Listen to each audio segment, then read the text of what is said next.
Hey everyone, and welcome. Today we're diving deep into a custom AI simulation I've built in Unreal Engine using two plugins that I've done. We'll explore pathfinding, AI character with needs, quest and binding system, construction, farming, and much more. By the end, you'll see how this system come together and create a small simulation. First, we'll look at the foundation, the custom movement plugin that creates all the pathfinding and all the movement that the AI uses. The custom movement plugin is all about enabling intelligent movement. So at the heart of that, it's the movement node mesh starter. This is an actor that when the game begins, scans the environment looking for points where a node can be created. So for example, here we can see the movement node mesh creator, and you can just put it on any place. And as long as the floor has a floor tag, so the starter knows where to check the positions. Now you just need to click play, and you'll see that it's going to check all the positions. You can change the size of the distance between the nodes, and what's going to do is going to check with a raycast all the floors, and if there's nothing in the middle, it's going to create a node in the middle. Uh, as you can see, it creates a big node map with all the node positions and the connections between them. Each of one of those it's a movement node, and it's a step for the AI. So when the AI moves, it's going to move from one node to the other. Uh,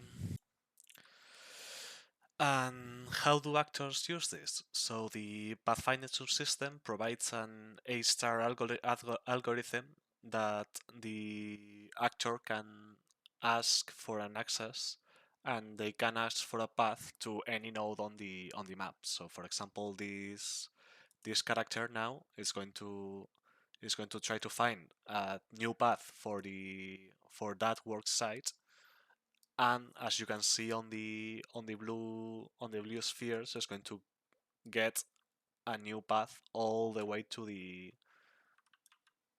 workstation that he needs to go. The nice thing about this system is that it's completely dynamic. So for example, if a new object gets in the middle of that path, it's going to block those connection nodes, and it's going to make the the pound to recalculate the path, because all the nodes that are on the path of the pawn are saved on a list that has an event linked.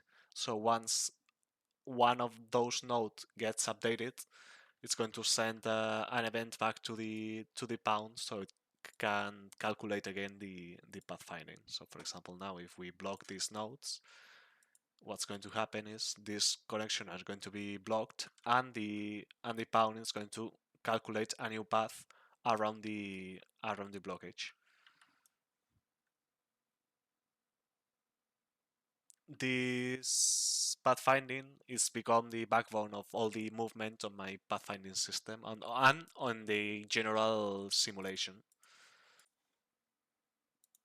Okay, so now for the main thing, the Ales and Fables plugin.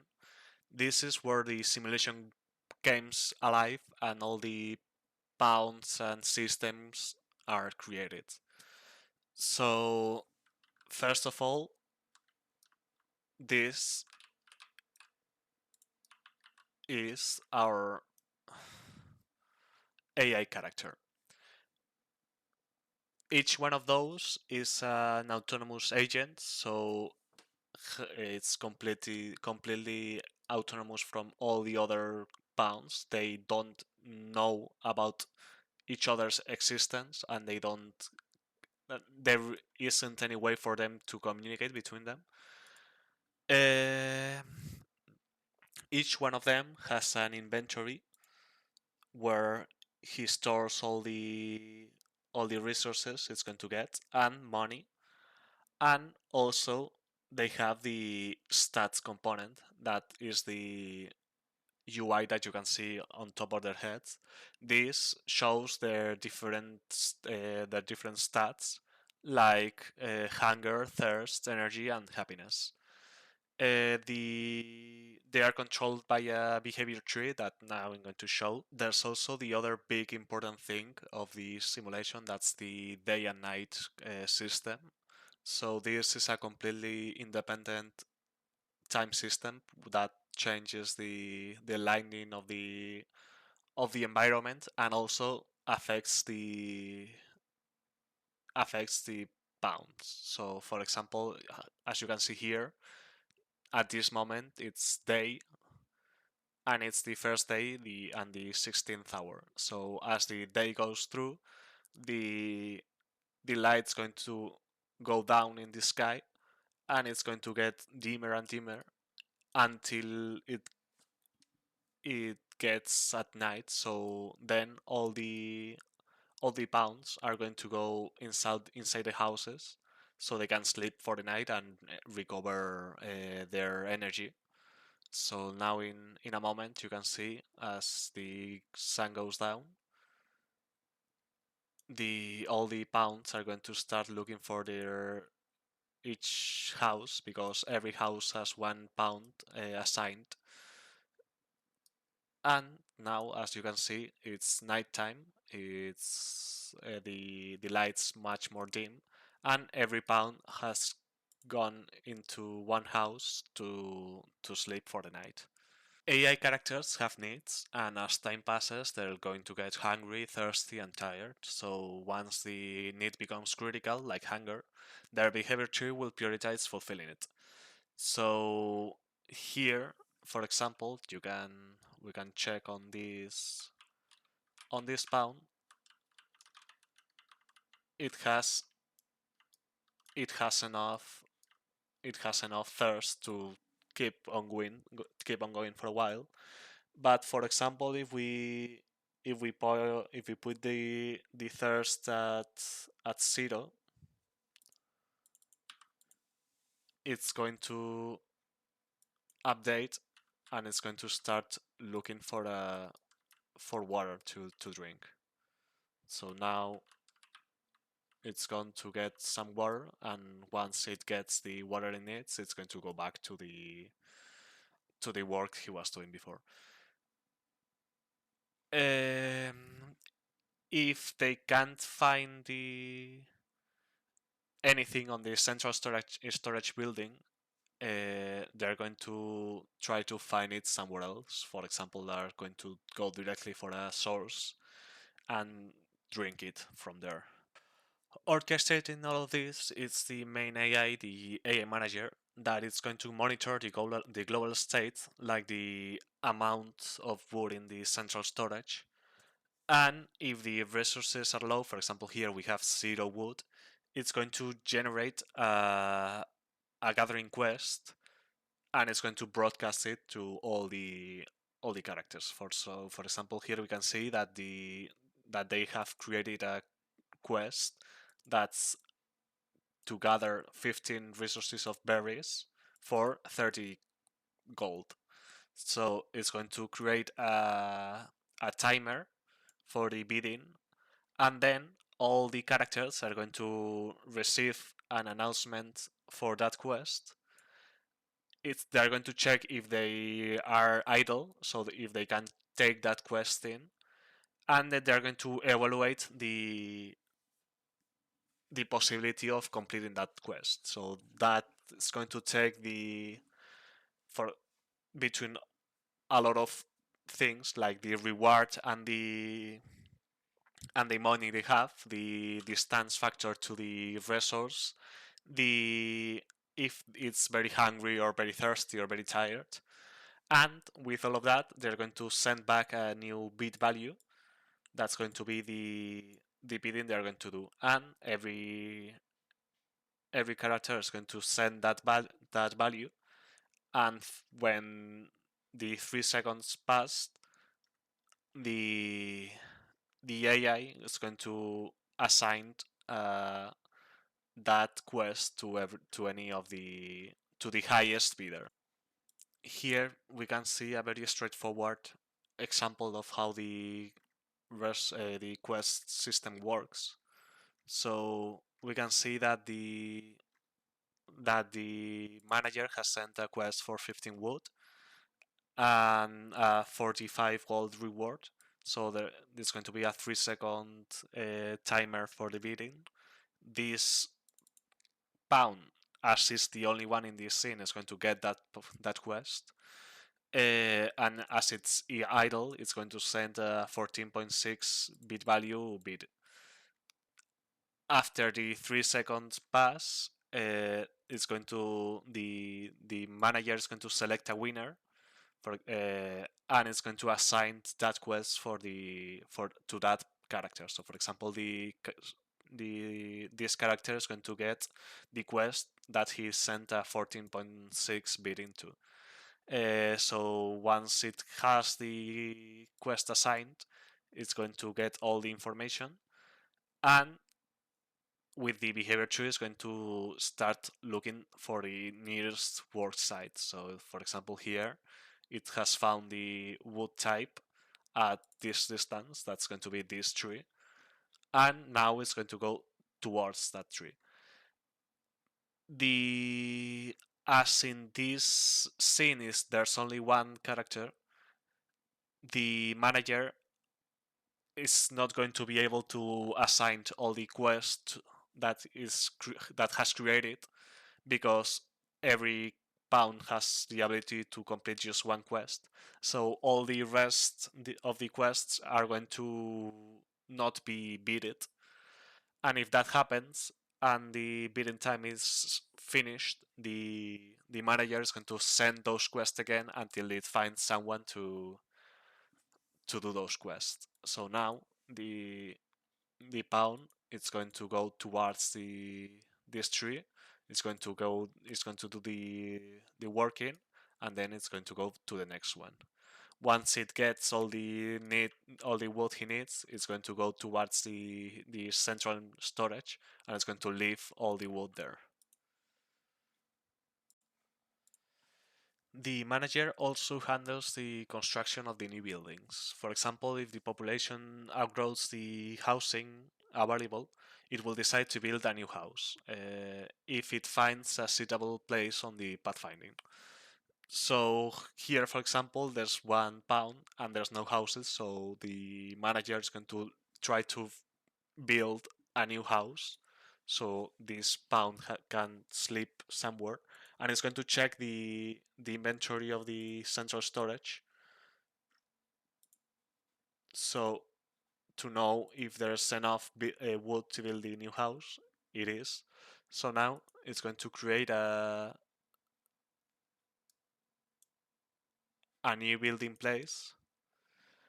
For this, it's going to check the pathfinding system and to check all the free nodes, and to find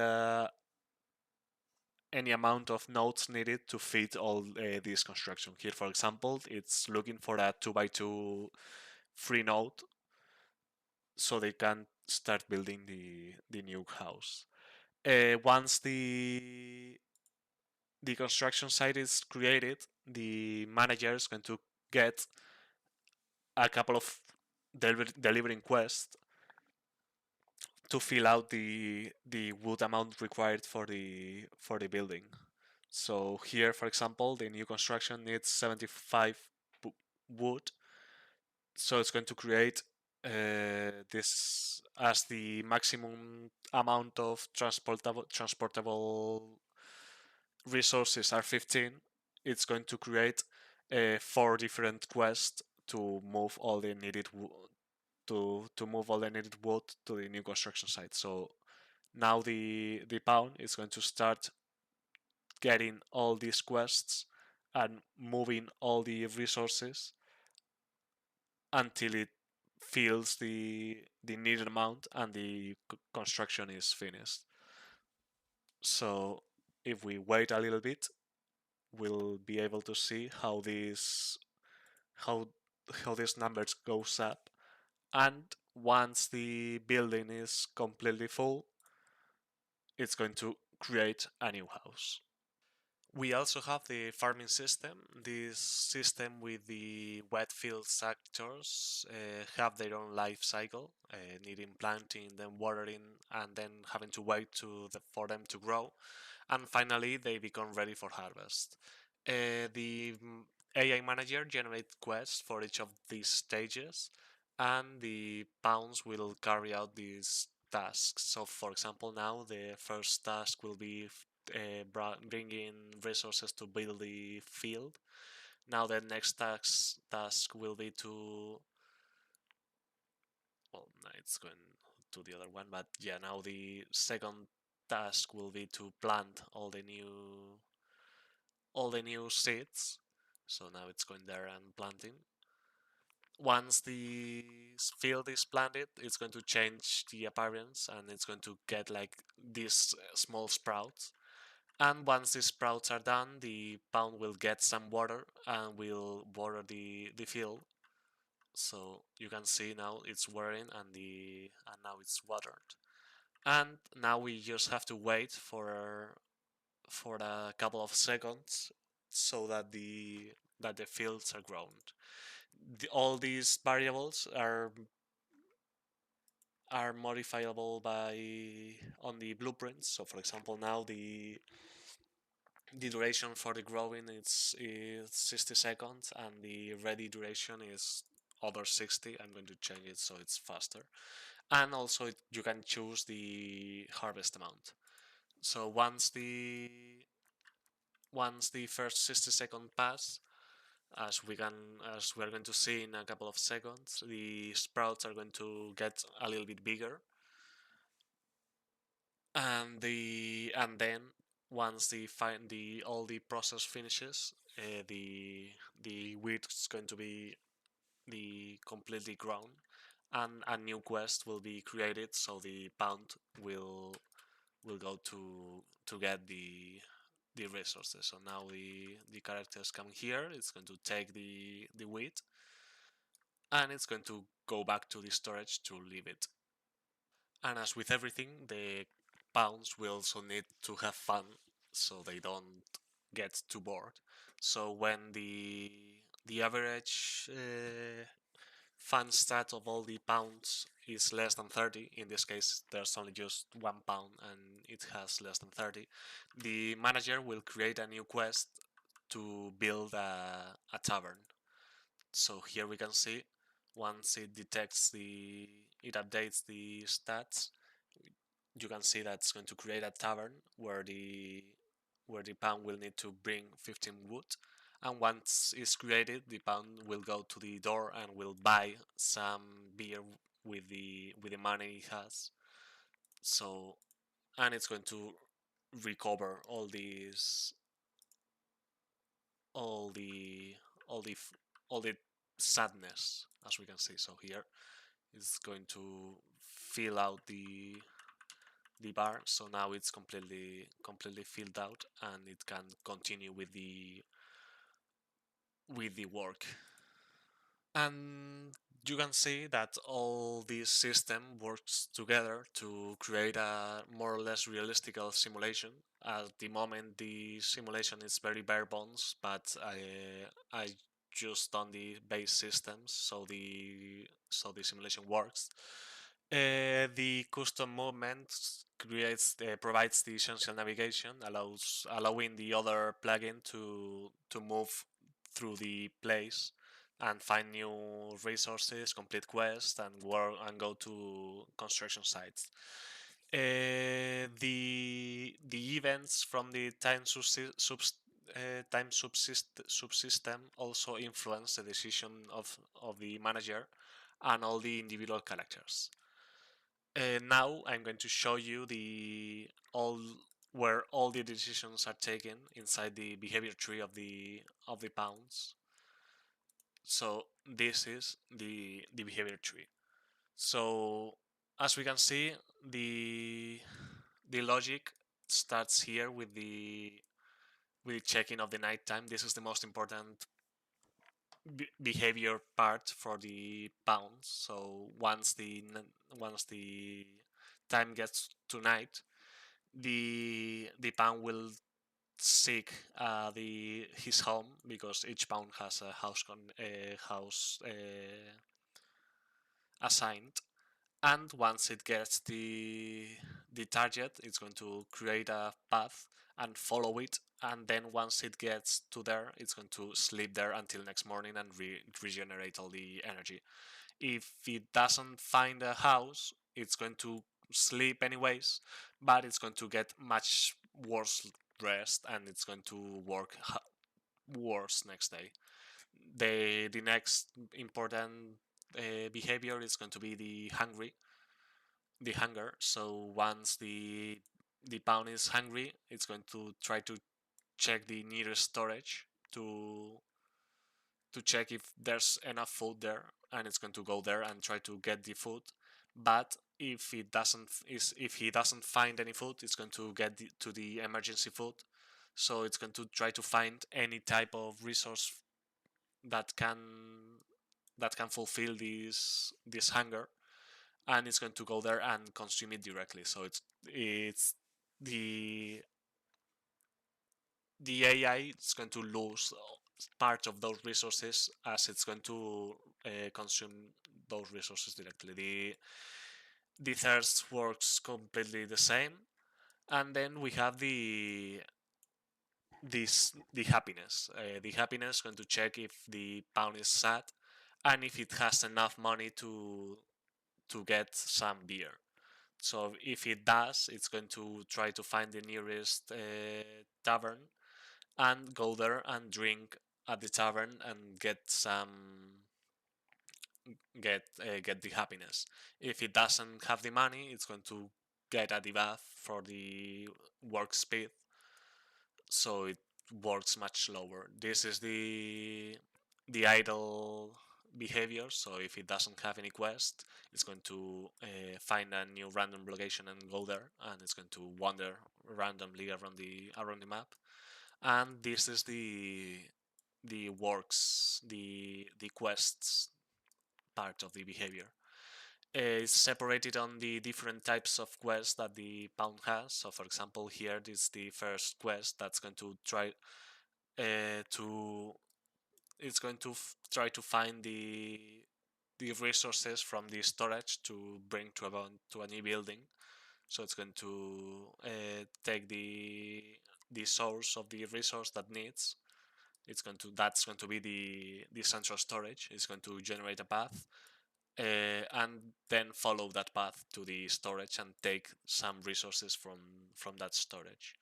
Then it's going to find the working place, and it's going to, as always, generate a path and then follow it until it gets to that building place. And all the interactions are done with a collision.